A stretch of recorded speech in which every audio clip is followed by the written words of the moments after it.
Caitlin Clark is starting to lose me. Or at least she was. Stay with me. At the end of my DreamCon video, I alluded to a long form project that I've been working on for about 2 years now. Well, I'm gonna stop being secretive. The video I was talking about was gonna be a retrospective on Caitlin Clark and Angel Reese's journeys up until the date of the upload. A saga, if you will. Now, like I said in the last video, that video is incredibly hard to finish. The script is already over 100 pages, getting all that footage together is going to be very hard, and that doesn't even account for the hours of voice recording that I would have to do. In the retrospective, I would be defending both Angel and Caitlin from criticisms that I view as unfair. For example, I'm very firm on the take that Angel Reese has faced immense racism since she beat Clark in 2023. I'm not even gonna lie, that one is like one of my non-negotiables, so if you disagree with that take, this video and my page may not be for you. In that video, I also plan on defending Clark from takes such as her perpetuating the racism and hate that surrounds her, but recently I've been kinda on the fence. Now, originally I was gonna drop this video on All-Star Saturday, but then I got sick out of nowhere. That's why I might sound a little nasally or whatever, but so much has happened since then that I've had to rewrite and add to this video. So let me just go ahead and explain why Caitlin Clark was starting to lose me for both on and off the court reasons. For starters, the flopping. Now, I'm a James Harden super fan. As a matter of fact, nobody watching this video is a bigger Harden fan than me. So me complaining about flopping is a little shameless. However, I'm still gonna do it. Caitlin Clark has a flopping issue. A serious flopping issue. In the second quarter of the Fever's July 15th game against the Valks, Caitlin exploded on referee Gerda Gatlin for missing a call on the other end. And when I say exploded, I mean exploded. But if you watch the replay, you'll see Caitlin quite literally initiated the contact. The explanation Gatlin even gave to her. It doesn't stop there though. After the game, Caitlin went into the press conference and said that Kia Stokes need her in the leg and gave her a right leg contusion, which she had to play through for the rest of the game. At best, this is minimal contact to her lower body. Definitely not enough to validate that reaction, in my opinion, and truthfully, it is an offensive foul for being honest. Her arm is fully extended into the chest of Stokes. I saw a lot of people online clamoring and upset with the referee for not calling a tech in that moment, but honestly, I don't even blame her. You call a tech in that moment, and I can guarantee that Clark's fan base would have absolutely been all over her, so I don't even fault her for not calling anything there. This isn't even a one-time issue either. Literally from the game prior, the referees reviewed this play for a hostile act, and this is one of the most normal basketball plays ever. I mean, there's no way this bump could have resulted in Clark rolling around in agony like this. Every pro guard in the world does this extra bump to create space, and what really bothers me is that she did this 4 days after Congress, for some reason, wrote up a letter about how Clark is being targeted by WNBA players. It feels like at this point, Caitlin is stoking the flames rather than trying to put them out. And Caitlin's flopping has been going on for a minute now, like since college. Some of these clips you're seeing on your screen are crazy. Running into players and flopping. Pushing players off mid-dribble and flopping. Another late, ridiculous body bump flop. The hunch over is crazy, but asking for a foul call on that play is even crazier. We're not done yet either. Going for the inbound, flop. Then tell the player you flopped on, JC Sheldon, you can do whatever you want. Alright, that's not a bad look. Run into AT, flop. These aren't just flops, they're bad flops. It's one thing to flop, it's even one thing to complain to the referee about your flop not being rewarded, but it's another thing for you to flop and have it look bad and complain. And while we're on the topic of complaining to the refs, let's talk about Caitlin's attitude. Her attitude can be awful. It's been a topic of discussion since her days in Iowa, and I don't even mean like in college, I mean in high school. In a great conversation between investigative journalist Paulo Torre and ESPN writer and author of one of Caitlin's best articles on ESPN, Wright Thompson, this attitude problem is discussed. In his article, Thompson spoke to Caitlin's high school coach, and the story that she told was that Clark was so advanced for her age that she had the ability to find players and dot passes to them before they even knew they were open, but her teammates weren't exactly ready for those passes. So when a pass is dropped or fumbled, she would become irritated, irate. In other words, what Thompson described as tantrums, all while being unaware of how her tantrums and outbursts affected her teammates, coaches, and everyone else around her. It got to the point where her coach would even make her watch film of her tantrums instead of actual game footage or practices. That's something that even followed her to the University of Iowa. Had, at times, the appearance of a total nightmare hole to play with. She has no poker face. Her teammates saw the pressure she was under, specifically Kate Martin. She recognized early, everybody thinks they want to be Caitlin, but I don't think you really do. And one of the things that Kate Martin said was, heavy sits the crown. So her teammates were oddly protective of her. You know, there was eye rolling, there was frustration from the coaches. They would make Caitlin watch video, not of games, but of practice and game cut ups of her reactions after plays. Caitlin was watching body language highlights, which is next level coach. I mean, that's Phil Jackson stuff by, Oh, it's again, Lisa incredible. Bluter. And This is like, incredible. this is one of the greatest coaching jobs that's ever been done by, you know, Julie Fitz and Lisa Bluter and Jan Jensen. On those cut-ups, describe what they saw, what you saw watching them watch it. She was throwing her hands up in the air. She ran off the court once so she wouldn't just start mother people on the court.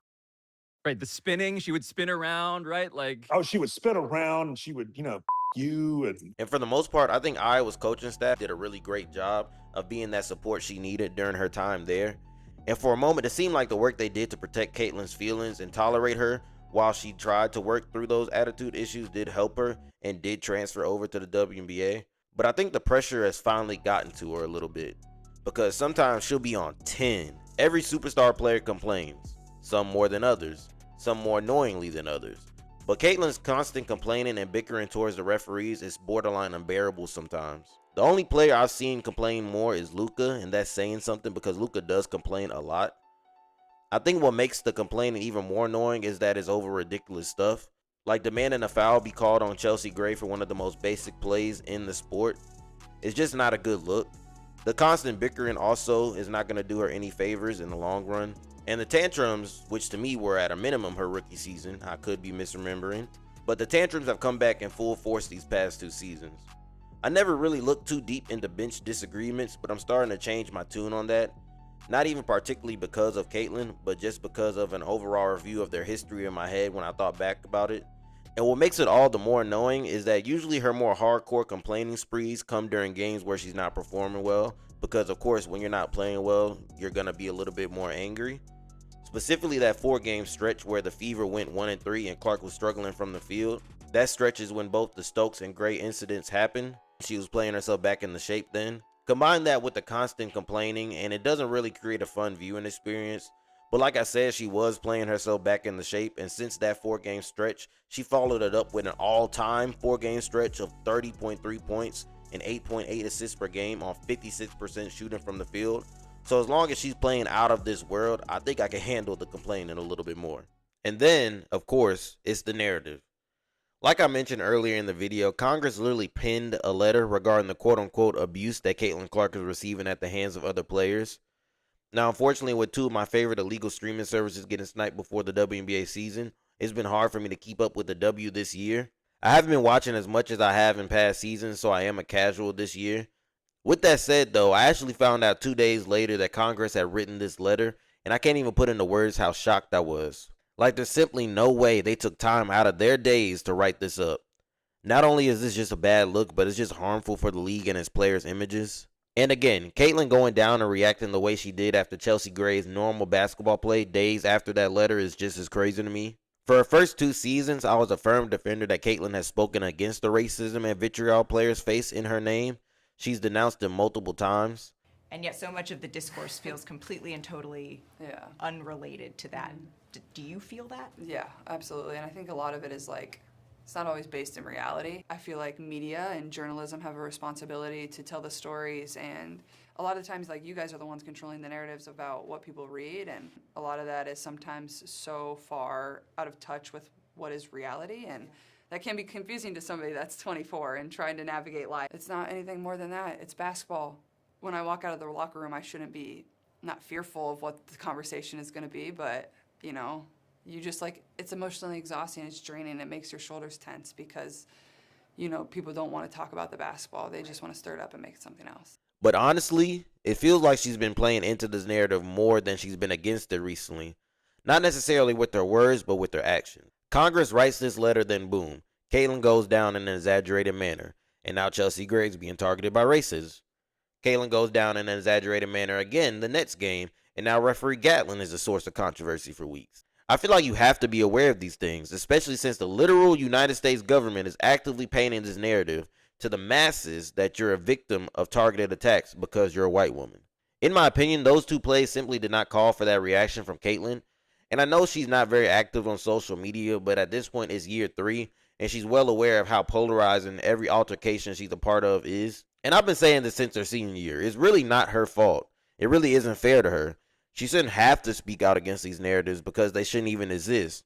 But unfortunately, Caitlyn really doesn't get to be a typical basketball player.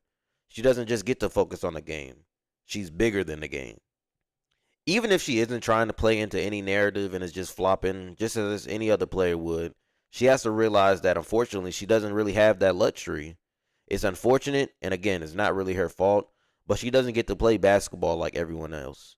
When you're as polarizing of a figure as she is, everything you do will be put under a microscope. There are eyes beyond the casual or even the genuine superfan watching your game.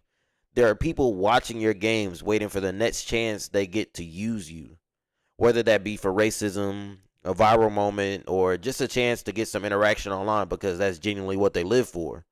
So unfortunately for her, she's going to have to stand on what she believes a little bit louder, no matter what that side is. To the people who think they are her fans but are using her, if she would say, stop that shit, I don't want it, I'm tired of it. As opposed to what we've seen, which is the media makes up these narratives. The media makes up this discourse. That's not true. The media did not make up that members of Congress are trying to get literal government intervention into whether you get fouled too hard. Like, this stuff has to stop. I don't think there's an easy solution to it. I really don't. Again, as much as we would love to live in a world where you get to just play basketball and be a great person and a great leader, and she's all of those things. As much as we would love for you to be able to just focus on that, just like the players against her would love to be able to not wonder if they hard foul her, whether they're going to be called names or have death threats against them. We would love that to be your reality. It's unfortunately not your reality right now. So let's try to figure out how we can get you to that reality where you get to just focus on this. How do we put this to bed? How do we get together and put this to bed so that you can focus on the fact that the Fever are surging right now? Caitlyn had a 45-point game that, like, despite her load management, she's playing so well. And the best way to get back to that, which is what we all want, is to really put an end to this. And I don't know how that happens, but it needs to.